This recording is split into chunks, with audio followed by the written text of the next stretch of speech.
Shush! It's time for The Shelf. Whangarei District Libraries Radio on Beagle Radio. Oh!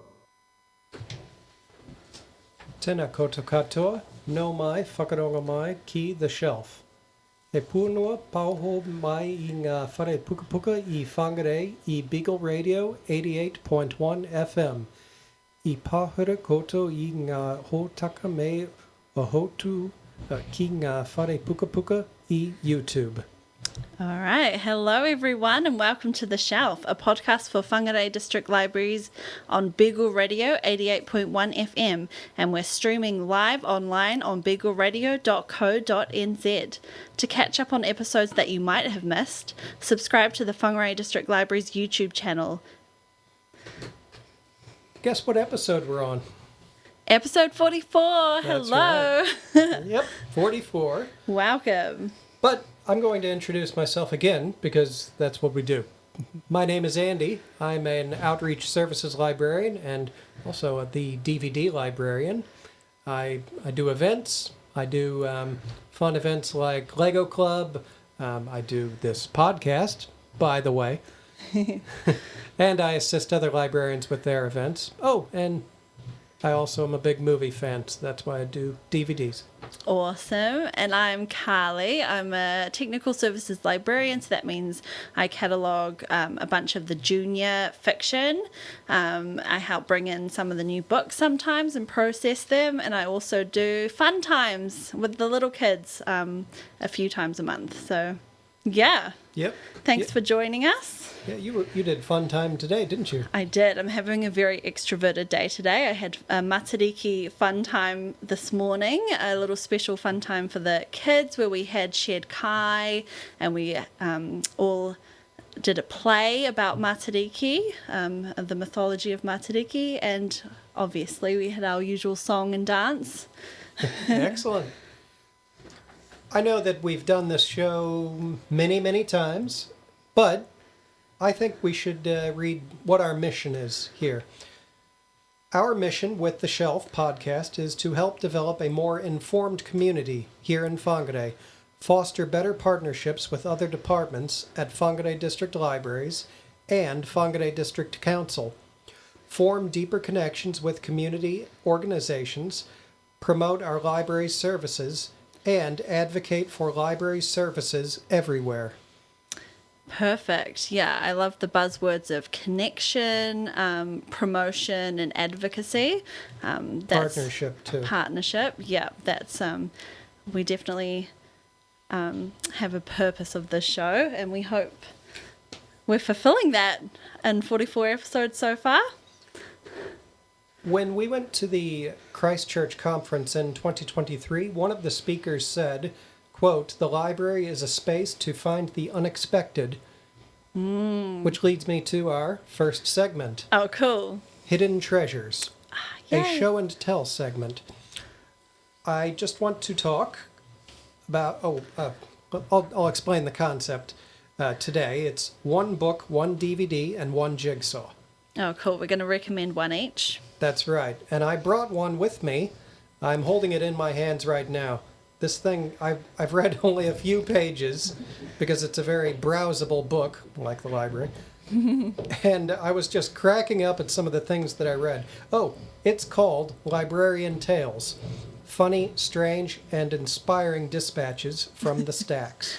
It's a good one. Yeah, it's got a lot of good anecdotes in there. So if you've ever wondered what it's like being a librarian, this will give you a good indication. It's very blunt. It's not an entirely wholesome book, but I think that's why I want to read more. I flipped to a page where I read about how somebody found a mouse in the returns bin.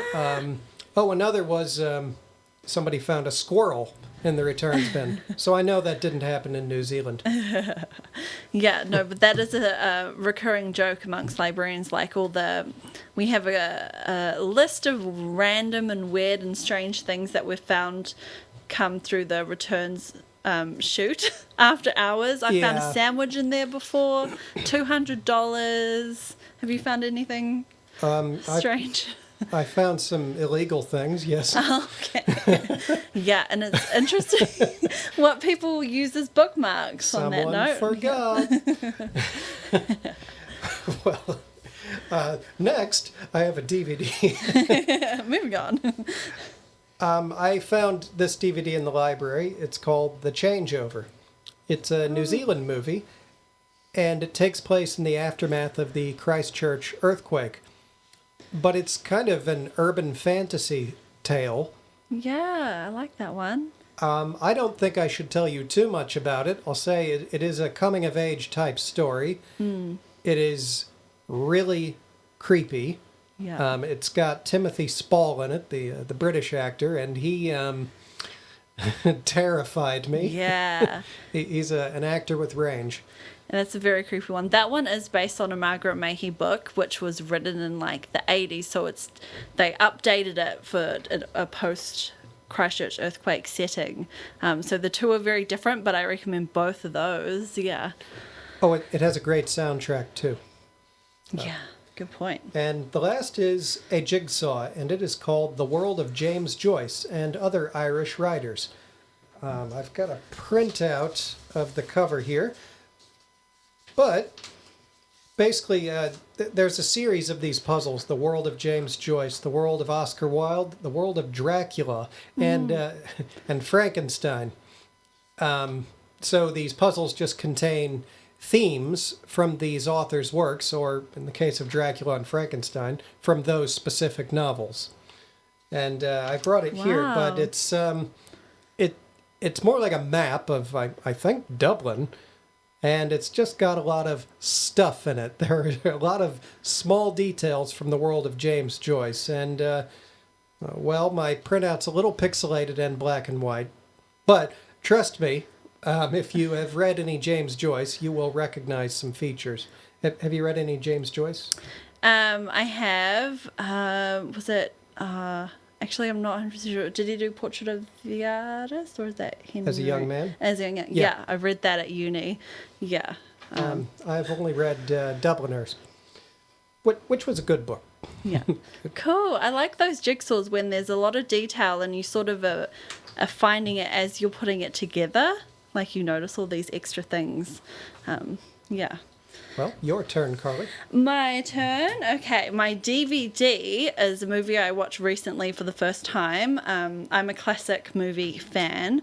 This DVD I recommend is called Arsenic and Old Lace, starring Cary Grant. It was filmed in 1944 and directed by Frank Capra, the great Frank Capra. Okay. And I'm going to rewatch this one at Halloween. I already know that now. It's a screwball black comedy. Nice. That I could tell as I was watching was based off of a play because it's all set most of the time in this one living room area. And the house, the / living room, is owned by two batty aunts of Carrie's character. And I won't spoil it because it's quite a morbid, in a hilarious way, movie. But the less spoilers, the better. But when Cary Grant goes full goofy, which he has the capacity to do, that and like heartbreaking emotion at the same time, but this one's full goofy, you know, it's amazing. So it hit me right in the funny bone. And just a disclaimer, please don't be put off by black and white movies or old movies, because sometimes even just the way it lit makes it more like aesthetically beautiful. But basically, if a movie is good, you're not going to notice after the first few minutes that it's black and white and missing color. So I agree. Just take it for what it is. It is old, and it can still be very well written and acted. Yeah, and it seems modern when you're watching it, despite all the historical differences. I've not seen it, but I will now. Yeah, definitely recommend that one. Cool. The book is another funny one that I stumbled across, I think amending this book, but it's a children's book, because I do children's cataloguing and stuff. It's called I Want My Hat Back, and it's written and illustrated by John Klassen. And although it looks like a regular children's book, the punchline is dark comedy again. So we're sensing a theme. And it's something adults would get a kick out of, but maybe not kids, or maybe it will fly over the kid's head. I won't spoil it again. Basically, it's about a bear searching for his lost hat and asking a bunch of animals if they've seen it. Let's just say it's not one that would be approved by our fun time hosts, but it's kind of become a little notorious and beloved because of the joke, the punchline of the book. So I'll show you it one time, Andy. You'd laugh at it. I want to read it. Yeah. And Jigsaw. I actually outsourced my recommendation to our wonderful Jigsaw librarian, Amanda. She does an amazing job at curating the collection in the library of jigsaws, and she's recently got a series, all 6 in the collection, just added this month. The series is called Calling All Kiwis, and they're 500 XL pieces, which I know are very popular, a size for the jigsaws. I'll give you the blurb, what she gave to me. The blurb from the Holton website: bringing the streets of New Zealand alive, this gorgeous collection of 6 titles showcases 4 artists with work that typically gets viewed by thousands of pedestrians, cyclists and road users during their lifetime through the Chorus Cabinet Art Initiative. There are 6 scenes to choose from in this 500 XL piece jigsaw puzzle series, and we have collected them all. So the thumbnails, I'm not sure if they're on our website, maybe, but Some of them are. I can already tell that one's going to be a hit amongst our puzzlers in the library. Oh. Okay. I'll be sure to check it out. Literally. I don't know if it's been announced on the show yet, but our library's manager, Paula Urlich, will be retiring. Yeah, so we wanted to take some time to send our warmest regards to our amazing library manager, Paula Urlich, who is leaving Whangarei District Libraries at the end of this month, so that's not too far away. Paula has given decades to our library and has contributed in a big way into making this library so wonderful. She has always been an approachable leader. She has a great sense of humour. She's quite an elegant lady, a stylish lady. Yeah. And she's never wary of getting stuck into the hard work, like the customer service shifts. She'll often pick them up herself if we needed her to. And she's always empowering her team to do the same, to focus on the bigger picture. We're here for our community, and that's what she's taught us in her own mahi. So thank you, Paula, for your guidance, your assertiveness, your kindness, and the impact that you've had on our libraries. And with that, we're going to throw it to an interview with Paula herself. Okay, here is Paula and Karlie and myself. Thank you for joining us, Paula. Could you tell us about your start in libraries? Well, I first started in libraries many, many years ago, far too many years to actually contemplate, in Dunedin, and I was at high school, and I worked in the Dunedin Children's Library. We worked Friday night, Saturday morning, as way back then it was Friday night closing at 9 o'clock for shopping. So we worked Friday night, Saturday mornings, and also in the school holidays. One thing probably to mention about the Children's Library in Dunedin in those days, it was upstairs. So there was nothing for prams or people with anything like that at all. And anyone who knows Dunedin, it's opposite the St Paul's Cathedral in the Octagon. There were a row of terraced houses on the other side, which are apparently now apartments. They'd be lovely apartments. But we were a separate building from the public library and upstairs, which really wasn't, in this day and age, terribly user-friendly. No. So that was my first start, and I loved it. And what inspired you to work in libraries? Did you have any role models? Well, the first person who I worked for was in Dunedin, and I just worked there as a holiday job, but very quickly she was absolutely inspirational. Dorothy Neal-White was her name, and she was, in her day, a world expert on children's books. And she was an amazing person. So she was my first role model, my first inspiration. And she was all about women working. If you were to have a baby, you had that baby, you came back to work almost immediately.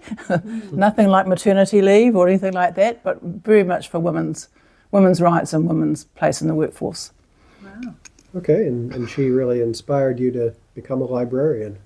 She did. It was just her attitude towards the working in libraries, her attitude towards children's books at that time, and her ethic, which we still have today, of her customer service. Cool. How are libraries different today from when you first started? I think that I didn't work in the adult part of the public library. I worked in the children's part of it, and there was quite a difference, I think, in attitudes between what the public and the children's. But I think probably a major difference is the attitude towards people matter. It's the customer who really is. That's why we're here. Is for whoever comes in the door, not for what we choose to do in the background, which is very important, but really I think it's focusing on the people who come in the door is probably the major change. So do you believe that's one of the most significant changes in libraries from when you started to now? Yes, I mean, apart from things like IT and all those sorts of changes, Yes, which are definitely significant, but I just think the attitude towards what we do, how we do it, why we do it, has progressed definitely over the years.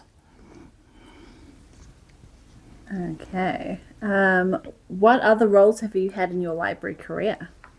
Well, apart from way back then, I had, when I came to Whangarei, I worked in a law library for a while. Wow. I worked in a newspaper library at the Northern Advocate, and that was a lot of fun, I can tell you. Oh. And then I went to Information Services in the council, who also had a library in those days. And then from there I went to what is now the old library as a team leader, and then I came here as a library manager. The old library is it's a very different place now. I hear music.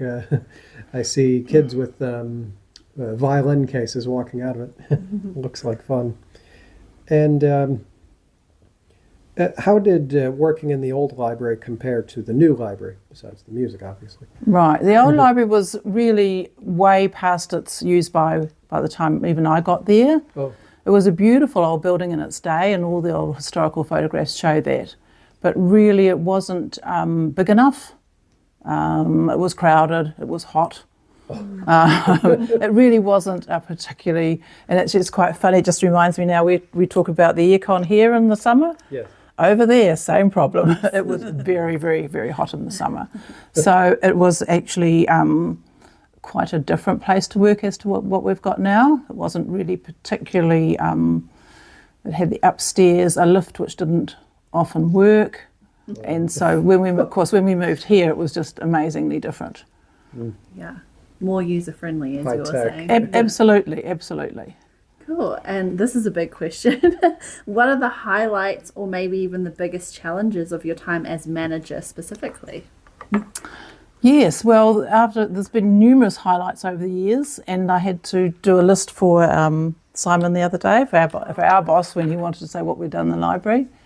And looking back over the major challenges, I'd say one of the biggest challenges was when we introduced Sunday opening.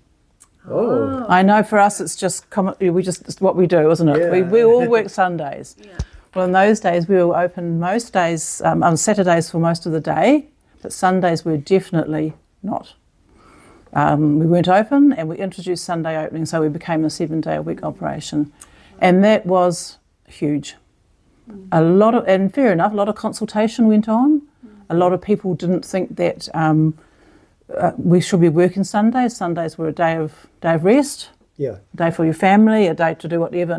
But that was probably one of the biggest challenges. Okay. Well, let's talk about more the philosophy of librarianship in a way. Or I want to know, what is your leadership approach, such as values and priorities, as a manager of the library? That's something which I've often thought about putting a label to, because there are various ones. There are leadership approaches and there's ways and means. Yes. I haven't quite got the one, but I hope my approach has been to allow people to do what they do well, be themselves, not for really me to tell them how and why they do it. I like to think that people work here because they want to be here. They've got an attitude that that's why they're here and that's why they do what they do. And hopefully be there, be as helpful as I can, but not be the boss. I don't have to tell everybody what to do. Yeah. And I think most times that's work because people do respond to being responsible and self-determination and doing their jobs well. Everybody wants to do well. Yeah. And do it in their own way. Yeah, you definitely achieved that, Paula. Oh, well, thank you very much. Thank you for saying that. That's lovely to hear. As for public libraries themselves, why do they matter? What's your opinion on public libraries as a community service? Or I think that public libraries pride themselves on being, and always have done, on being there for the community. And I think the value is, and I think actually we've still got a wee way to go on this one, of encouraging everybody. We're still not probably as inclusive as what we should be and what we could be. So I think the value is that we are out there to provide whatever anybody actually out there wants. And that's changing day by day, isn't it? Like with the events and things like that we've done here in the library. But I think that if we can do what we are here to do and provide, it's the old thing about the education, the leisure, the all that type of thing that libraries are supposed to are here to provide. If we can do that and keep on doing it. We've often heard our library referred to as the jewel in the crown. What makes Whangarei Libraries such a special organization? Well, I think we're special because of who we are. And I think that we have an amazing staff who have an amazing attitude to how they see the library in the community and how they want to deliver our services. The first time we were referred to as a jewel in the crown was a previous CE, and at a staff meeting he said, and here we have the library, the jewel in the crown. So that's where that came from, and that's how I became the Queen. But I think we are special, and I think our people here in the library are so dedicated and care about what they do and how they do it. I think that's why we're special, because of who you are. I agree. We've got such a special team here. So are you going to visit the library team in the future? Are you going to come back to visit? I am. I promised to be a prolific letter writer, saying, which I won't do that. But yes, I definitely will. But I live close to Whangarei Library, so they will probably see quite a lot of me at Whangarei. But I will not be coming back to volunteer.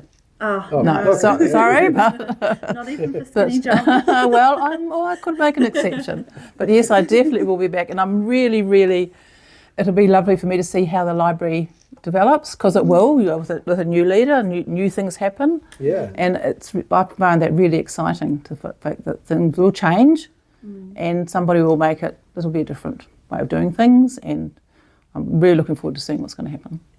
Brilliant. And do you have any parting advice or words of wisdom for your team? I just think carry on with what you're doing, be yourselves, do what you do it brilliantly. Support your new boss, I'm sure you will. And just do what you do and keep caring and keep being who you are. Thank you so much, Thank Paula. Last of all, do you have a song recommendation for the show that we can play for you? Well, I was just thinking, I was just thinking on the way into work this morning actually about favourite songs. I love Poye. Okay. I love Jailhouse Rock. And now that Brian Wilson's died, I've always loved the Beach Boys. Help Me Rhonda, Help Me Rhonda. Which my grandmother loathed, that song. She came to stay, I played it. So any of those would be, I think. We might even be able to do all three. You never know. Yeah, we'll see what we can do. So there's nothing terribly, what's the word I'm looking for? I don't know what the word I'm looking for is. There are some people who have really choices which are terribly musically meaningful and things like that, but those are just songs I like. Sure. All All right. Thank you so much, Paula. Yes, Oh, thank you. I hope so it's much. been my pleasure. I'm starting to get into this now. I'm really enjoying it. It's lovely. Thank you, guys. Kia ora. Welcome back to The Shelf, a podcast for Whangarei District Libraries on Beagle Radio 88.1 FM. We're streaming live on beagleradio.co.nz. To catch up on past episodes you might have missed, subscribe to the Whangarei District Libraries YouTube channel, and please like and subscribe to us on Facebook and Instagram as well. And we were just chatting to Paula, our outgoing library manager there, and she had some awesome things to say about our library and about her amazing career in libraries. And she also mentioned someone else by name. Yes, she mentioned Dorothy Neal White. So Dorothy Neal White became a library assistant at Canterbury Public Library. And in 1936, she became a children's librarian at the Dunedin Public Libraries. She later worked there again in 1957 as head of children's services until her retirement in 1974. She in 1994 she received the Companion of the Queen's Service Order. Wow. What's that called? A QSO for her community services. And at the National Library of New Zealand, there is a Dorothy Neal White collection. So Wow. that's her legacy. So this was a real star in libraries on the South Island. Wow, she sounds amazing. All right. Well, Paula did recommend us some songs off the air, and we're going to throw it to one of her recommendations. It's the Beach Boys, Help Me Rhonda. So this is for you, Paula. And welcome back. Well, that was Help Me Rhonda by the Beach Boys, RIP Brian Wilson, and thank you for the recommendation, Paula. All right, I think we're going to bring back one of our personal favourite segments of the show. It's called Mythbusting the Library. What do you think we should mythbust today? There's a few options. I hear it occasionally. I hear customers say the library used to be quiet. Oh, that old chestnut. Yeah, Well, I've heard that we're the loudest library they've ever been to. I mean, maybe their comment, the library used to be, Yeah. is the key The operative phrase. word. Yeah. Well, I guess what I could say on that matter is like, that's the one thing that you could say that reveals that you're not a frequent library user, is that I thought libraries are supposed to be quiet. That misperception of libraries are based off of an outdated stereotype, or maybe academic library stereotype, with a heavy sprinkle of Hollywood cliches thrown in, like the shushing librarian. Yeah. Those don't exist either. Yeah. Spoiler alert. If I do have to shush you, it means you're being very Yeah. obnoxious. That's just an extreme, And I yeah. don't have to do that very often. No. The fact that libraries aren't silent and librarians are not going to shush you usually should totally excite you. I mean, how cool. Libraries are popping off in the 21st century. There's always something going on. And because of this, there's something for everyone in your public library. You might not think there's something for you, but there totally is. Libraries are vibrant, colourful, busy spaces. They are free, and I cannot emphasize enough just how precious and valuable libraries are, because they're possibly the last third space to exist, and to coexist with each other, for us to coexist with each other outside of the pressures of like capitalism, spending your money, and participating, to participate in all that libraries have to offer. You don't have to do any of that. It's all free and equal access. And because of this, libraries stand for equality. It doesn't matter who you are or what your socio-economic status is, come to the library. Whether you're young, old, teenaged, middle-aged, or young at heart, come to the library. The library is a reflection of our beautiful multicultural community. And because of all this, we get maybe like a couple of thousand visitors a day. And because of that, there's a bit of noise. Yeah. And to me, it just sounds like whangarei.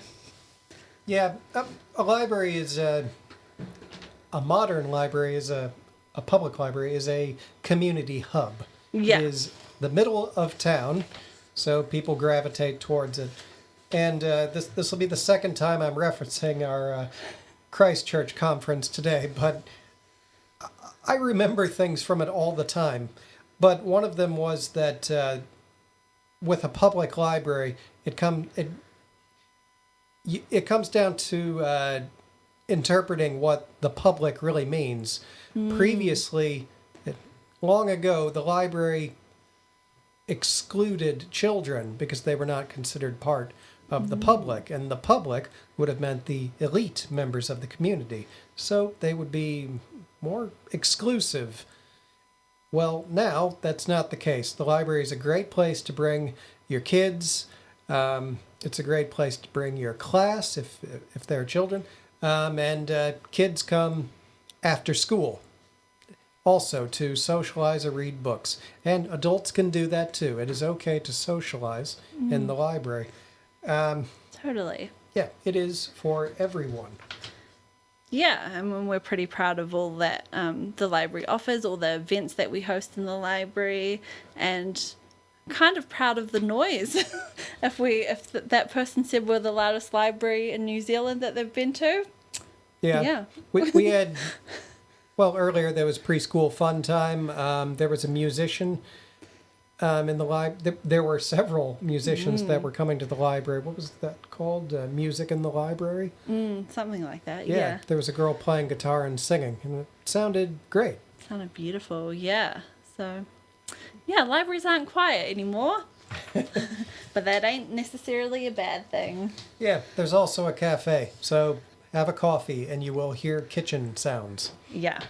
You'll hear the librarians laughing and greeting people. You'll hear the teenagers giggling. You'll hear the clicking of keyboard noises. You'll hear the trolleys squeaking, the book trolleys. Oh, they do squeak.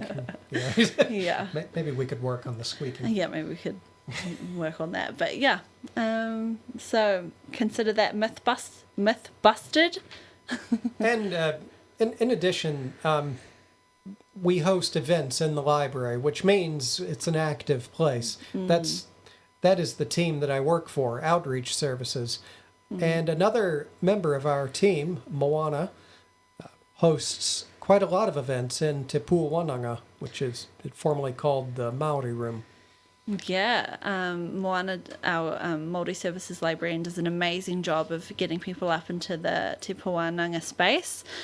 She's been hosting and organising a bunch of events specifically around Puanga Matariki, but among also other things, she has her weaving up there and the ukulele groups. But we recently interviewed Moana specifically about Puanga Matariki, and maybe we'll throw it to that interview now because she has some amazing insight into those events. Okay, this is Moana. Moana? Kia ora, Karlie. I thought we could give everyone a brief rundown of what's been happening at the library lately for Puanga Matariki. So we've had 3 main events on Thursdays happening. So we've got Manawahine Talks, Rio Cafe and Constellation Quilt. Should we go through each one and sort of talk about the concept behind them? Yeah.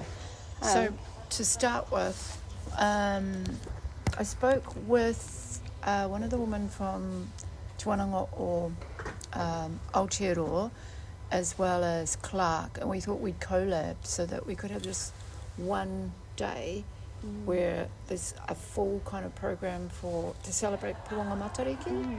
So we started with the Cafe Reo from basically around 10 till 12, and then if they want to, people can come up and then listen to the Manawahine Talk. And that usually goes for somewhere 45 minutes to an hour, and then go and have some lunch, and then come back and contribute to the Constellation Quilt, which is being created by Clark and whoever else wants to turn up and actually put their whatever it is that they're going to make on the quilt.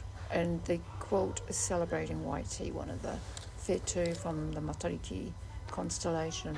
Oh, wow, that's awesome. Yeah. So maybe we'll talk about the mana wahine talks first. Who have you had so far in the... So we've had the first one was Jiva from the Tuaito, that's right, Tuaito Art Gallery, and she kind of is their education officer, but she's got a lot of experience in curating art. And I had asked her if she'd like to do the mana wahine talk. She didn't. She was kind of really humble, which a lot of them, they all are. So she just did this. And the other thing that they do too is, well, what am I going to talk about? So there's usually something about what they want, the kind of concepts behind celebrating Puanga Matariki, which is the remembrance, reflection, and then where we are now, like, and what are we looking at in the future. So it's three kind of concepts. So they all were like historically talking about their like where they've been, where they've come, iwi and tribal connections, what it means for them to be working in their different spaces. And I think for me, they were able to capture a common kind of theme from like when our audience are sitting there. There's relevance to what they're talking about because we're all doing pretty much our own kind of life experiences, and some of them connect up with what they were talking about. The second mana wahine was Dot Waitford.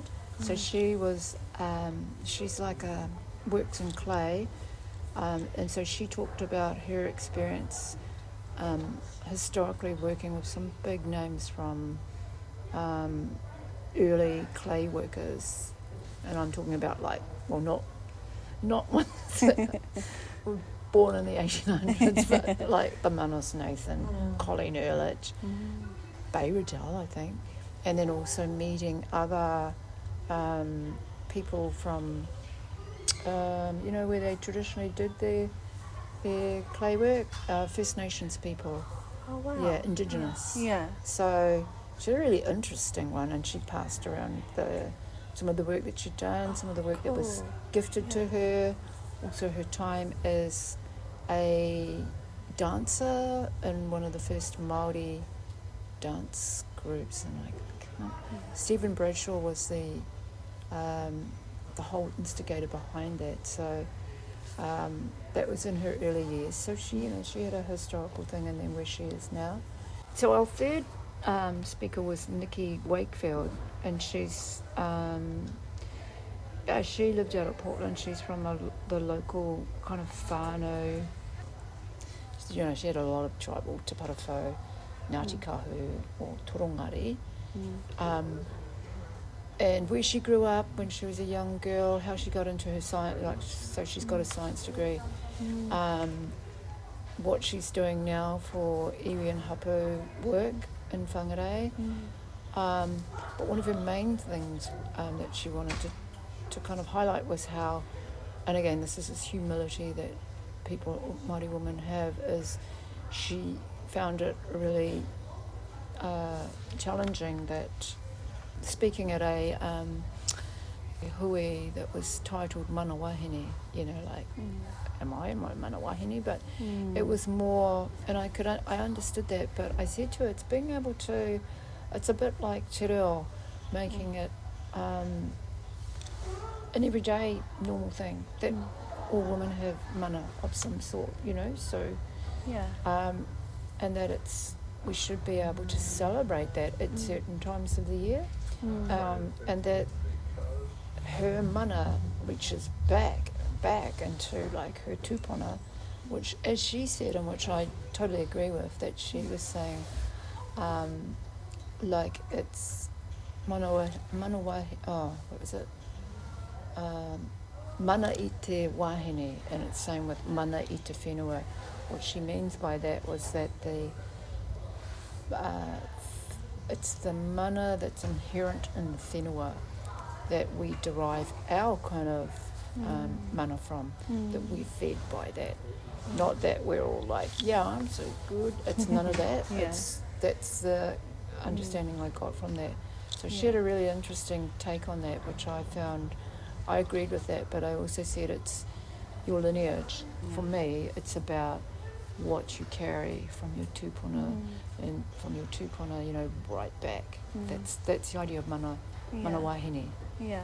And like I said, everybody's got something to contribute. If that makes sense, that maybe. Yeah. No, that makes sense. That's really beautiful. And then I think everyone that watches the talks will be empowered in their own mana. So, absolutely. It's a kind of, sharing, feeding in a way, that people become inspired by it for themselves. Oh, that's really awesome. And what about the Rio Cafe downstairs? Yeah, the Cafe Rio it's actually really good. Last week we had some people that just wandered in, and so it's like, no mai haere mai. People come because they're welcomed in. Some people were coming deliberately for it, and so we had a dozen. So that was really nice because we're just trialing this. Well, this is the first time for the Cafe Rio, so that was a really nice group or number of people. It wouldn't be so intimidating for them to join in with that. Oh, that's really cool. And lastly, the constellation quilt, we've talked a little bit about that, but that's after an hour or so after Mana Wahine talks. That's actually really good. That's Clark's initiative, and it's just the best kind of way of, because I suppose I like to make things, of celebrating one of the whetū, and because we thought, we'll just start with one and see how it goes. So it's going to be a banner. It's a scene, and you can contribute and sew like living things, like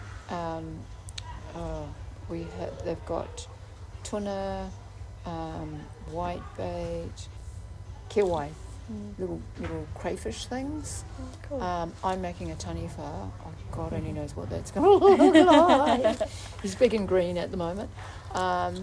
And her idea is to celebrate, have the whole day in the library where you're doing something.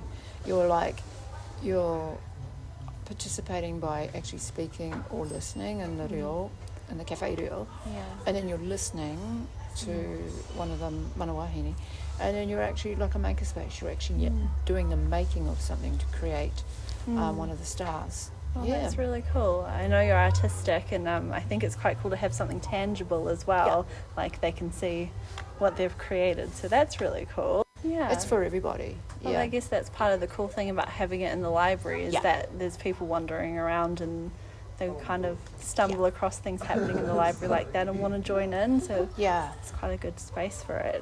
Yeah, and it is. It's being able to have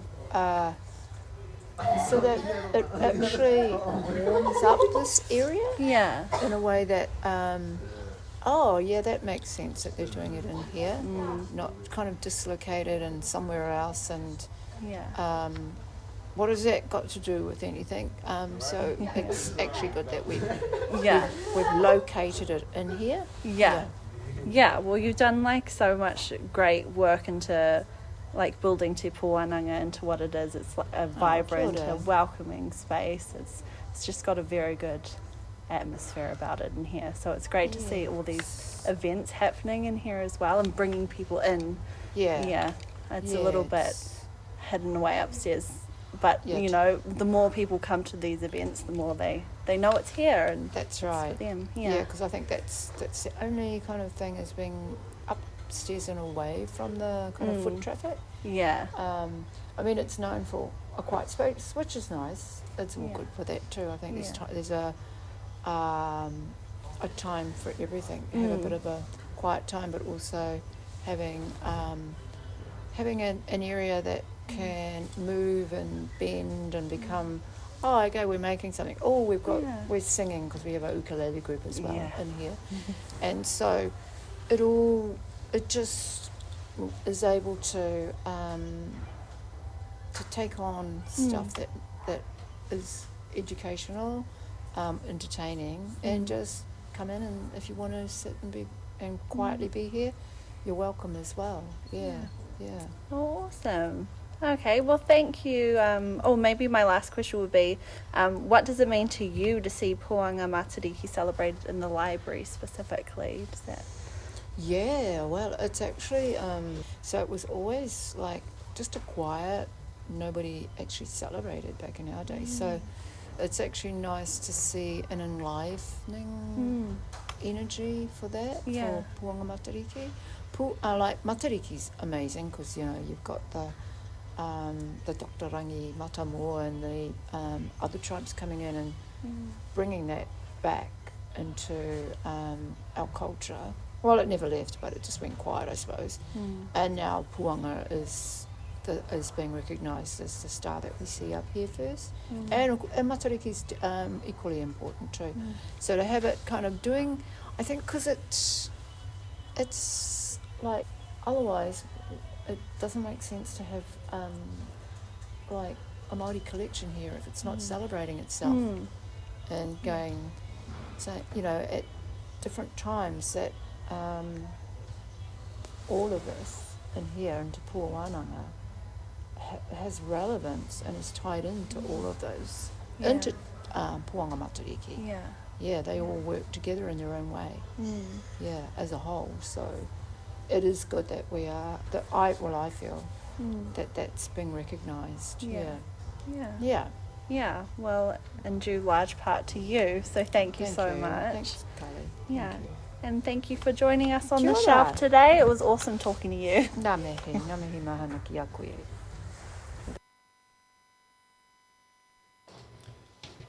And that was Moana, our Māori Services Librarian.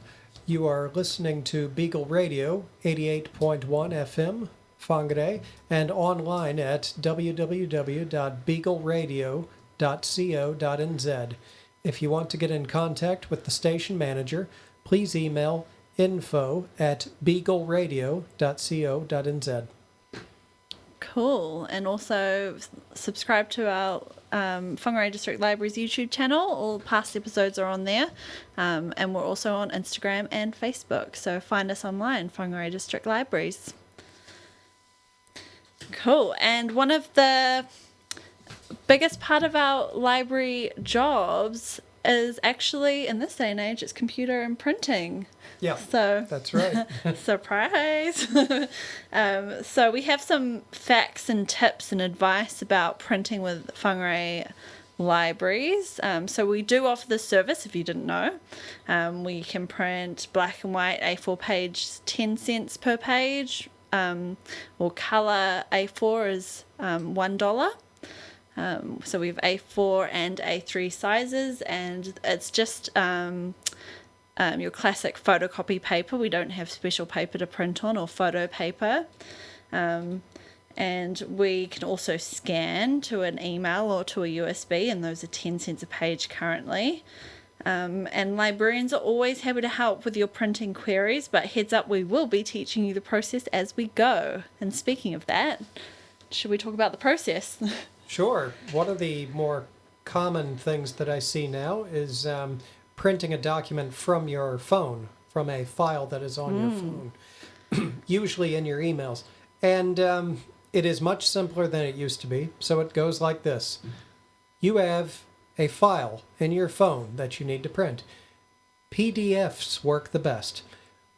So go to your email app, compose an email, press the paperclip, that means attach, and go. It'll direct you to your files, in which you select the file and press open or OK, one of those things.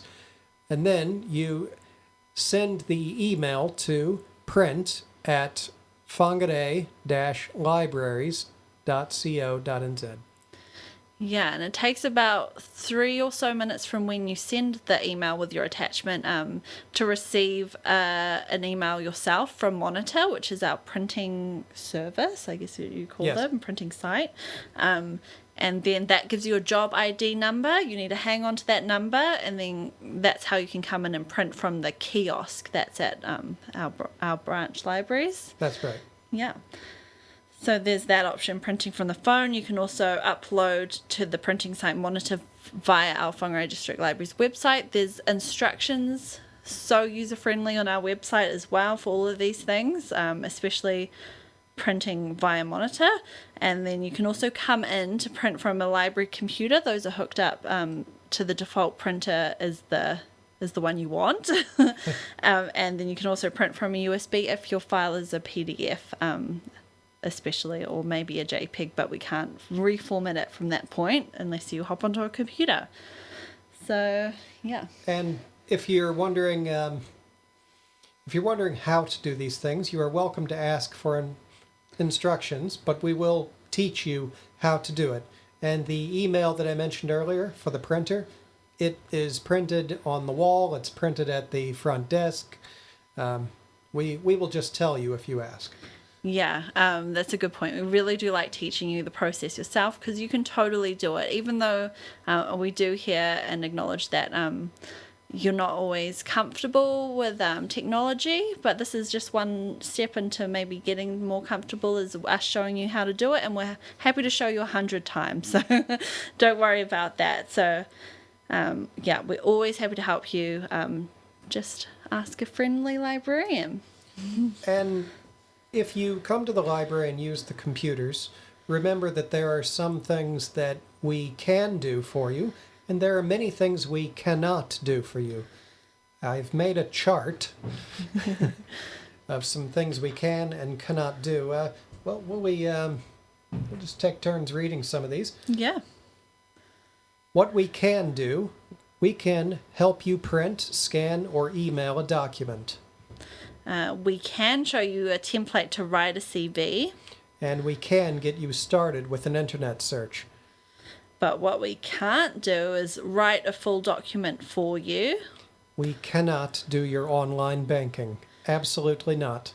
And we can't spend too much of a time with you, at maybe like over 10-15 minutes with you, because we've got to be assisting other customers as well. Yeah. And we cannot help you log in if you forgot your password. We just cannot. We don't know how if we don't know your information. Yeah, and we can't give you legal advice. And we cannot sign documents as your witness, because we don't know you. You need someone you know to do that. Yeah. And there are some things to remember when getting help from librarians. And this one, I think, applies to all aspects of life. If you really want something, be nice. Yes, well said. Also, something to remember is close any tabs on your phone if they have something maybe embarrassing on them. Definitely. Or anything you just don't want us to see, personal information, things like that. Or alluring pictures. Yeah, just close them. And we have Tech Help Days on the first Tuesday of each month for in-depth tutorials. Yeah, on those Tech Help Days you can spend up to 30-40 minutes with a dedicated librarian. That's when we can offer you more time than the 10 minutes maybe we could lend you on any other given day. The other thing is, be prepared to spend some time printing. It's not necessarily an immediate thing, and so the machines can't rush despite how busy you or I are. We recommend not leaving important print jobs until the day things are due, just for your own peace of mind, because it does get a bit stressful for some people to leave it to the last minute. Yeah, absolutely. And, well, we referred to this earlier, but librarians are happy to help you, but we aim to teach you the process we do, which will demystify the process for you and empower you to give it a go next time. Yeah, and as we say, we're happy to show you multiple times. It's not a test, and yeah, it's just a little bit of patience might be required when dealing with technology, as we all know. The other thing is be aware of scams. We do have information on scams at the library, but basically if someone emails you claiming to be from the bank and they're also asking for your personal information, it sounds like a scam.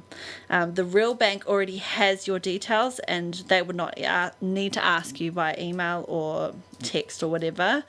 So that's another thing we can maybe talk about in the tech help sessions if that's something you're worried about. It's because, scams are becoming sort of increasingly... Yes. They're increasing in volume. I've seen my share of email scams, usually towards elderly customers, and some of them are not as obvious, but one tell is it'll say it's from the bank, but it's a Gmail account. The bank doesn't use Gmail. They will use their own account. There's many other ways to tell, but most importantly, if they ask for your personal information, don't reply. Yeah, and good rule of thumb is not to send money to someone that you haven't met in real life. I cannot emphasize that enough because that's something we do see often people falling for. Yeah, I even saw the old Nigerian prince scam the other day. That is a scam. Yeah. And if you're not sure, one. you can always, we can't look at anything too personal information, but we can maybe glance over to see if we're spotting things like typos or interesting email addresses, things like that. We can usually tell by the looks of things. Sure. If it's a scam or not, or maybe ask a friend or a family member as well. If you're not sure, just hold off on replying to them. Absolutely. All right. And you had a message too. A message? A PSA. A PSA, yes. My PSA is just to be kind to yourself and to others. There's lots of scary, heavy stuff happening in the world, which can be a bit overwhelming. I know that personally. And the worries we keep sometimes bottle up to the surface. And you might not realize this, but librarians have a front row seat to both the joyful and the stressed out moments in our community. I won't go so far as to say that we experience backlash from these extreme emotions from our public, but maybe I won't also not say that. In fact, in my library studies, we were often half-jokingly compared to bartenders, or we compared ourselves to bartenders, because in the sense that we chat with a lot of people and hear their stories every day at work, and it's sort of the same kind of thing. Most of the time, that's the loveliest part of our day. It can totally make our day. But also sometimes we can tell when members of our community are hurting maybe, or not feeling so good, or stressed out. And because I care, here's my PSA. It's really easy to get caught up in the rush and the grind and the hurry of the modern world. Everyone has somewhere to be, and the errands are often seen as obstacles in their way. And sometimes the people they bump into are viewed as obstacles too, and they just want to get it over and done with. But I encourage you to go slow, be patient, be extra kind to each other and to yourself. There's a Matariki display at our library right now, and where people write their aspirations or goals for the new year on little stars. And I noticed that someone's aspiration was to feel joy and excitement, or to seek out joy and excitement. So I wish the same for you and me. So embrace the good in every day, hold it close, pass it along, be kind, and just maybe slow down a little bit. It's not a race. Life isn't a race. Well said. Yeah. All right. So maybe that wraps up our That's a wrap. informative show. Yeah, and thank you for joining us. Thank you for joining us. Yeah, we hope to see you at the library. As always, come say hi, give us your feedback, comment on the video if you're listening online. Yeah, feel free to click follow on our Facebook group or our YouTube channel. There will also be videos from the Mana Wahine events. I'm working on them right now. Work in progress. Video editing takes time. Cool. And we are taking a break for the next episode, so we'll see you in a month's time back on the shelf. And until then, ka kite, and we'll see you at the library. Ka kite.